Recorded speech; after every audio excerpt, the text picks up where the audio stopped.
রাসূলুল্লাহ সাল্লাল্লাহু আলাইহি সাল্লাম রজব মাস আসলে রমজান মাসের জন্য হায়াত ভিক্ষা চাইতেন।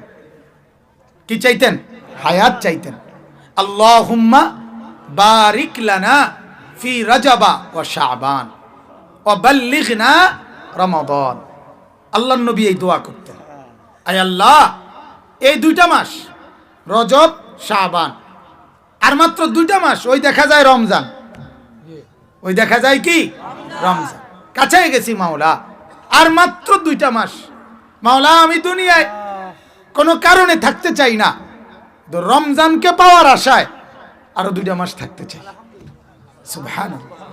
আল্লাহ আপনার কাছে আমি, নবীজির দোয়া এটা, কি পরিমাণ দোয়া করতেন যে একবার না, এমন না যে রজব মাসের চাঁদ দেখলেই বলছে একবার, এটা না, পুরা 2 মাস আল্লাহর নবী প্রতিদিন দিবা নিশি এই দোয়াটা পড়তেন, আল্লাহ এই রজব এবং শাবান এই 2 মাসে আমার হায়াতে আমাদের বরকত দেন, রমজান পর্যন্ত পৌঁছিয়ে দেন।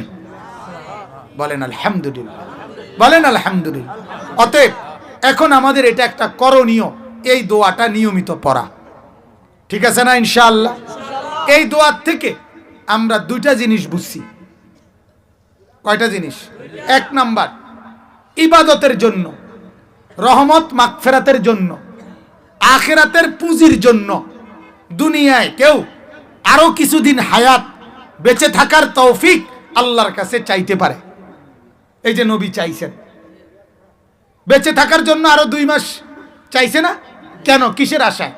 রমজানের রহমত, রমজানের মাগফিরাত, এটার আশায়, ঠিক কি না বলেন? তাহলে বোঝা গেল ইবাদতের নিয়তে, আখিরাতের আশায়, আল্লাহর রহমত মাগফিরাত আরো পাওয়ার আশায় দুনিয়ায় বেঁচে থাকার জন্য দোয়া করা কি আছে? জায়েজ আছে। তাহলে এখন আমাদের উচিত, আমরা যদি বেঁচেই থাকতে চাই দুনিয়ায় জওয়ান বুড়ো, তো আল্লাহর বন্দেগীর জন্য, সেজদার জন্য, আরো কিছু নেকির জন্য হায়াত চাওয়া দরকার। কিন্তু দুর্ভাগ্য আমাদের, আমরা ওই জন্য হায়াত চাই না, বরং দুনিয়ার কিছু জরুরত এখনো আমাদের বাকি আছে, এটার জন্যই আমরা অহরহ বেঁচে থাকতে চাই। এই তার তোমার চাচা এই জমি খান কইছে বেচবো, 10 শতক জায়গা, যে বহুত দিন ধরে ঘুরাইতে আছে।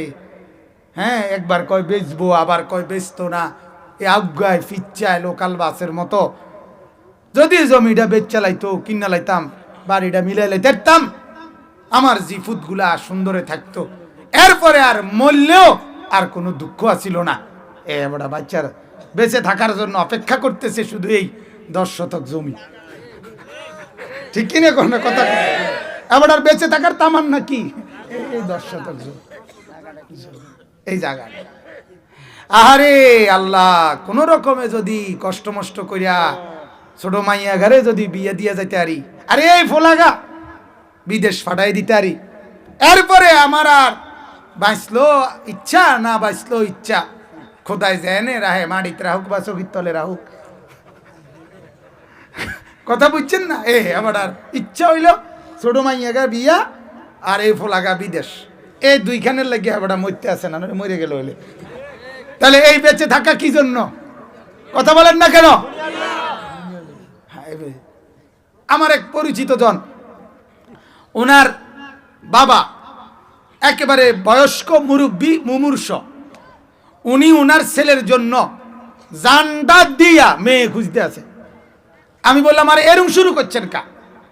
মানে খুঁজেন, কিন্তু এরম পাগল হয়ে গেলেন কা? মেয়ে কইেন না ভাই, মূল বিষয় হলো তার দাদা, মানে ওই ফোলার দাদা, এবার বাপ, তার দাদা একবারে বিছনায় শয্যাশায়ী, প্রায় একটু পর পরে হুঁশ আইলই, আরে নাতিগার বউ সাইয়া যাইতাম না।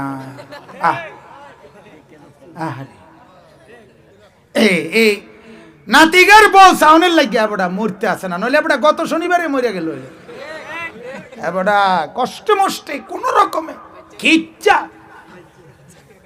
মানে কোন রকমে খাটে দৌড়ে রেখেছে, কোন রকম নাতিগার কি চাইয়া যাইতো। হায় হায় হায় হায়, এটা কত হইল? অহরহ এগুলা আমাদের সমাজে, অহরহ। তার দাদিয়ে নাতির বউগা চাইয়া গেলে আর কোনো দুঃখ নাই। দাদায় নাতিনকে বিয়ে দিতে আর কোনো দুঃখ নাই। আমি বললাম আমার মনে হয় উনি এটা শুনছে ওই দাদায় যে কবরে গেলে মুনকার নাকির ফেরেশতা প্রথম প্রশ্ন করবে, কবরের প্রথম সুয়াল আমনের নাতির বোন নাম কি, আর দ্বিতীয় প্রশ্ন দেখতে শুনতে কেমন। এবার যদি এই দোনোটা নাম ঠিকানা লইয়া যাইতো না পারে, তাই তো ফেরেশতা জিঙ্গেলে কি বলবো কোন? নাহলে এই দুঃখের কথা, নাহলে আপনি বলেন বিচারে কয় এটি কথা হইল? এগুলো কি কোনো কারণ হইতে পারে? তাহলে আমরা বাড়ির কাম শেষ করা, জমি কিনা, ছেলের জন্য মেয়ের জন্য না বাজান, বরং আল্লাহ আরেকটা দিন যদি হায়াত পাই তো আপনার আরেকটা সেজদা দেব, আরেকটা গোলামি করব, আপনার বন্দেগী আরেকটু করব, এই আশায় আল্লাহর কাছে দুনিয়ার হায়াত চাওয়া যায়। নবীজি এটা বুঝাইছেন, ঠিক কিনা বলেন না? তাহলে বেঁচে থাকতে হইলে বেঁচে থাকার স্বপ্ন, বেঁচে থাকার আশা বন্দেগীর জন্য। কিসের জন্য? আবার বলেন কিসের জন্য? জিন্দিগি বন্দেগীর জন্য। জিন্দিগি কিসের জন্য? সে জীবন জীবন না যে জীবনে বন্দেগী নাই, ওই কপাল কপাল না যে কপালে সেজদা নাই, ওই চোখ চোখ না যে চোখ আল্লাহর ভয়ে কাঁদে না, ওই জিহ্বা জিহ্বা না যে জিহ্বা আল্লাহর জিকির করে না, ওই কান কান না যেই কান আল্লাহর ডাক শুনে না, আল্লাহর কোরআন শুনে না, ওই দিল দিল না যেই দিলে আল্লাহ এবং তার রসুলের মহব্বত জায়গা পায় না। আল্লাহ কোরআনে বলছে, যেই জবান আমার কথা বলে না, যেই কান আমার কথা শুনে না, যেই দিমাগ আমার কথা ভাবে না, বলে না, শুনে না, ভাবে না। কন্ত কি কইছি? বলে না, শুনে না, ভাবে না। আবার কন্ত কি বলে না? আল্লাহর কথা বলেন না, কি বলে না, কি ভাবে না, কি শুনে না। আল্লাহ বলেন কোরআনের আয়াত, ওই লোকটি হলো সর্বনিকৃষ্ট জানোয়ার, জানোয়ার, জানোয়ার। কোরআনের আয়াত, ইন্না শাররাদ দাওয়াব, শাররাদ দাওয়াব, সর্বনিকৃষ্ট জানোয়ার ওই লোক যার জবানে আমার নাম নাই, যার কানে আমার কথা শুনে না, যার দিমাগ আমার কথা ভাবে না। তাইলে ওই যে আমি যে বললাম প্রথমে একটা কথা, আপনার যেই ছেলেটা সেজদা ছাড়া ঘুম থেকে উঠে, সেই ছেলেটা মানুষ উঠে না জানোয়ার উঠে? জানোয়ারের তেবালা। চাচা বলতেছে হ্যাঁ ঠিকই তো। হাদিসের মধ্যে আছে চতুষ্পদ জন্তু জানোয়ার বেনামাজির থেকে মুখ লুকায়, আল্লাহর কাছে ফরিয়াদ করে, আল্লাহ এমন দুশ্মন আমার চোখে তাতে না পড়ে। তাইলে শেষ, এটা একটা বুঝলেন। আমরা এই দোয়ার মাধ্যমে এটাই বুঝলাম, আমরা দুনিয়াতে যদি আরো কিছুদিন বাঁচতে চাই, কিসের জন্য? আল্লাহর জন্য, বন্দেগীর জন্য, ইবাদতের জন্য। সর্বশেষ কথা হলো, এই রজব মাসে আল্লাহ তাআলা আমাদের প্রিয় নবী সাল্লাল্লাহু আলাইহি ওয়াসাল্লামকে মেরাজে নিয়েছেন। কোথায় নিয়েছেন? কথা বলেন। আমি লম্বা ঘটনা আমি আগেই বলছি, বিস্তারিত ঘটনা হুজুররা বলবে, আপনাদের ইমাম সাহেবরা, ইনশাআল্লাহ। শুধু আমি মূল একটা কথা বলতে চাইতেছি, মেরাজে যে আল্লাহ তাআলা আমাদের নবীকে নিলেন, এই ঘটনা শুনলে আমাদের কলিজার মধ্যে কথা বুঝে আসে, আমি যেই নবীর উম্মত, তিনি সর্বশ্রেষ্ঠ মর্যাদার অধিকারী। অতএব এত বড় দামি, এত বড় সম্মানিত, এত বড় মর্যাদাবান নবী পাওয়ার পর আমার জীবন চলার ক্ষেত্রে আমি অন্য কোনো দিকে তাকাইতে পারি না, যেহেতু আমার জন্য সর্বশ্রেষ্ঠ নবী মডেল। বলেন আলহামদুলিল্লাহ। কত বড় মর্যাদা দিছে, সুবহানাল্লাহ। মক্কার কুরাইশরা 3 বছর নবীকে বন্দী করে রাখছিল এক ঘরে করে। নবীজি 3 বছর বন্দী জীবন কষ্ট কাটাইয়া 3 বছর পরে 10ম বছর নবুয়তের মুক্তি পাইছে। এরপরে নবুয়তের 10ম বছর মানে নবীজির বয়স যখন 50, 40 থেকে 50, 10 বছর হলো না ইসলাম প্রচারের। তো বন্দী থেকে মুক্তি পেয়ে ওনার চাচা নবুয়তের 10ম বছর ইন্তেকাল করছে, আবু তালেব। কিছুদিন পরে 5 দিনের মাথায় নবীজির স্ত্রী খাদিজা রাদিয়াল্লাহু তাআলা আনহা, একমাত্র বিবি তখন ছিল, উনিও ইন্তেকাল করছে। নবীজি একবারে মনটা ভাঙ্গা গেছে, চাচাও নাই, স্ত্রীও নাই, বন্দী জীবন থেকে বের হইছে, মনটা খুব কষ্ট। মক্কার কাফেররাও জুলুম নির্যাতন করতেছে বেশি। আল্লাহর নবী পার্শ্ববর্তী তায়েফ নগরীতে গেছে এই ঘটনার পরে, স্ত্রীর মৃত্যুর পরে 1.5 মাস তায়েফবাসীদেরকে ইসলামের দাওয়াত দিছে। একটা লোক কালেমা পড়ে নাই। শেষ পর্যন্ত তায়েফবাসী ছোট ছোট বাচ্চাদেরকে লাগাইয়া আল্লাহর নবীকে তাড়াইয়া পাথর মেরে মেরে সমস্ত দেহ মোবারক জর্জরিত করে ফেলছে। এত পাথর ঝরছে আল্লাহর নবী সাল্লাল্লাহু আলাইহি সাল্লামের মৃত্যু পর্যন্ত কোনোদিন আর নবীজির পিঠের তায়েফের পাথরের দাগের কারণে পুরা পিঠ চালনির মতো ঝাঁঝরা হয়ে গেছিল, ছিদ্র ছিদ্র। মৃত্যু পর্যন্ত ওই দাগ আর মেলে নাই। হাদিসের মধ্যে আছে হযরত আয়েশা নবীজির বিবি, নাম শুনছেন না আয়েশার নাম? উনি একদিন আল্লাহর নবীর এরকম পিঠে হাত বুলাইয়া আল্লাহর নবীকে বলছে, ইয়া রাসূলুল্লাহ, আপনার পিঠে কি ছোটবেলায় বসন্তের দাগ গোটা হয়েছিল, বসন্তর গোটা? আল্লাহর নবী তখন আয়েশার দিকে তাকায় বলছেন, আয়েশা কি বললা, এটা কি জিজ্ঞাসা করলা? তুমি জানো আমার এই পবিত্র দেহে তো কোনোদিন মশা মাছিও বসে না, তুমি আমার এটা কি বললা আয়েশা? আমার এই পবিত্র দেহে থেকে যে ঘাম বের হয় ওই ঘামই তো আমার সাহাবীরা আতর হিসাবে, মেশক হিসাবে ব্যবহার করে। আয়েশা, আমি হাঁটলে ওই জায়গা পুরা মেশকের গ্রানে পুরা পুরি সুগ্রাণ হয়ে যায়।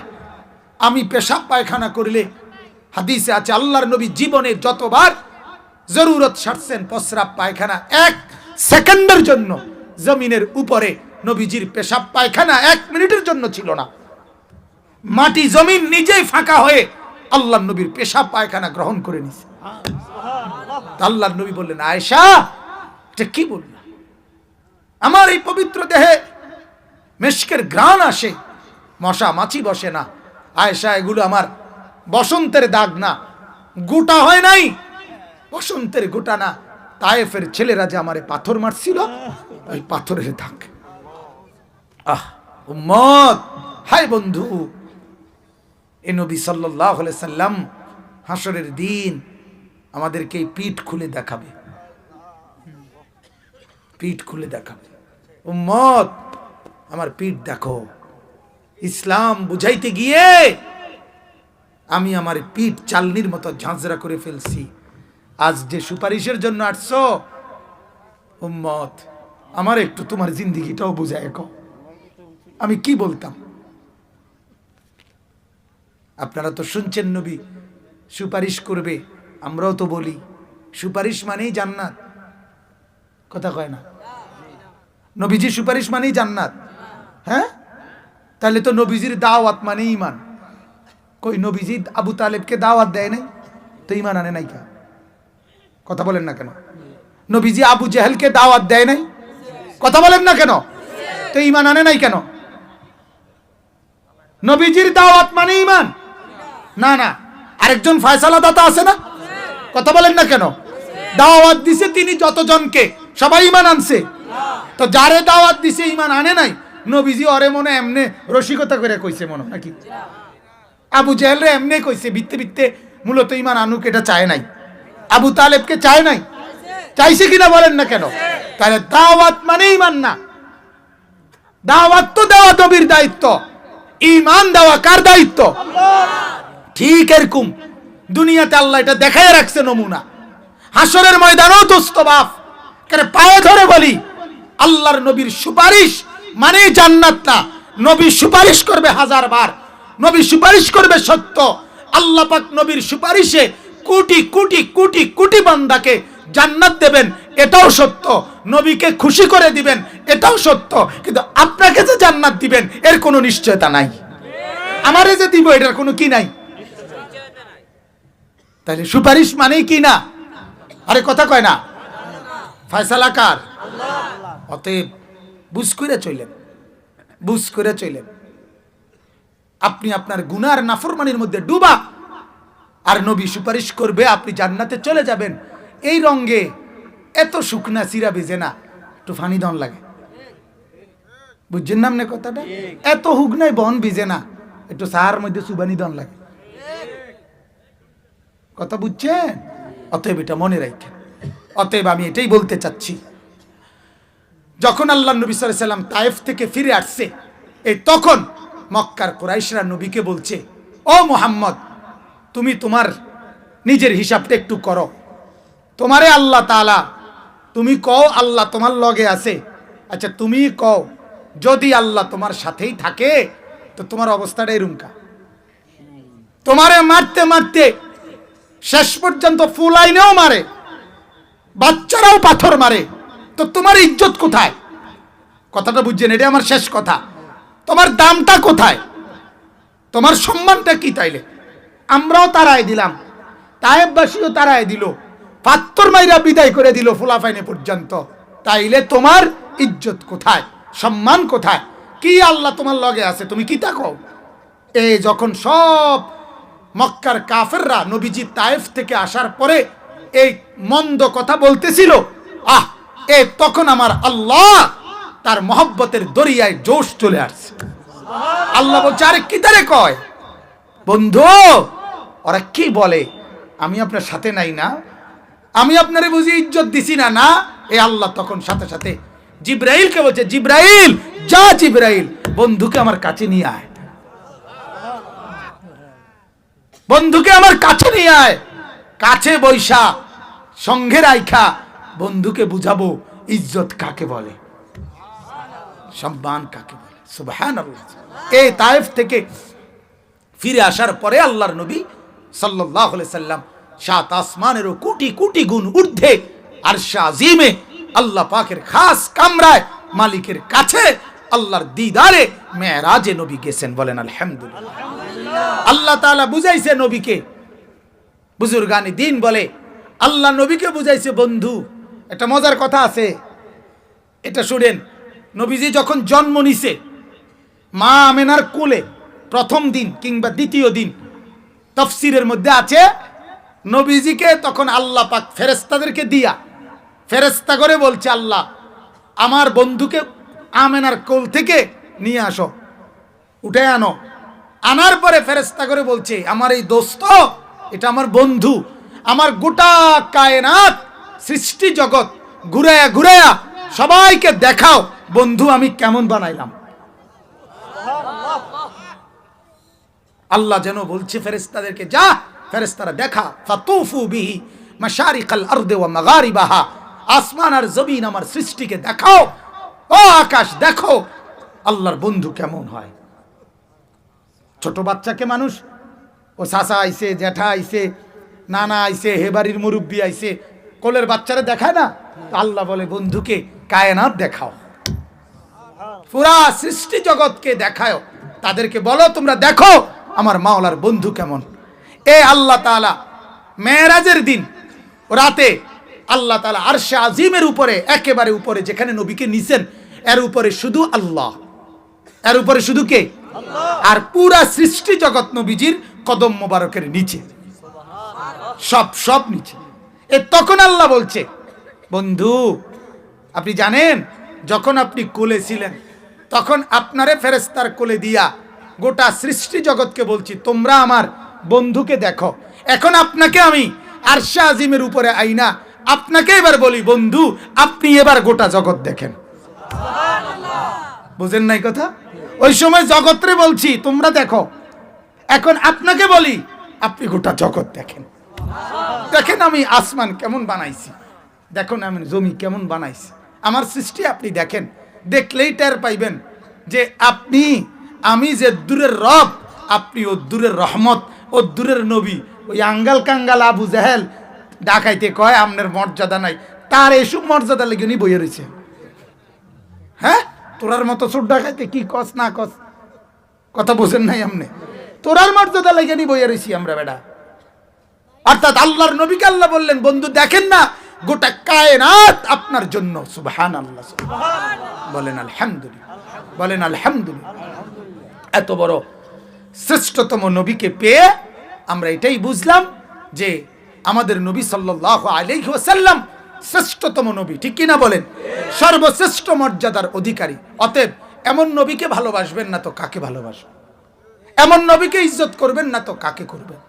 এমন বন্ধুকে সম্মান করবেন না তো কাকে করবেন?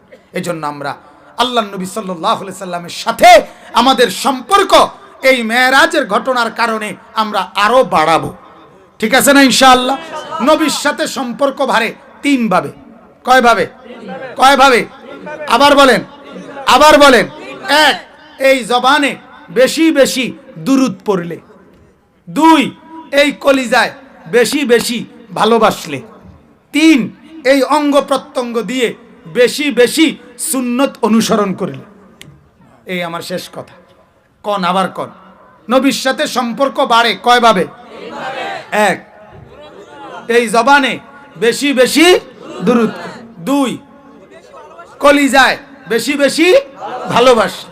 তিন, অঙ্গ প্রত্যঙ্গ দিয়ে বেশি বেশি অনুসরণ করিলে, ইত্তেবা করিলে, সুন্নত মানলে।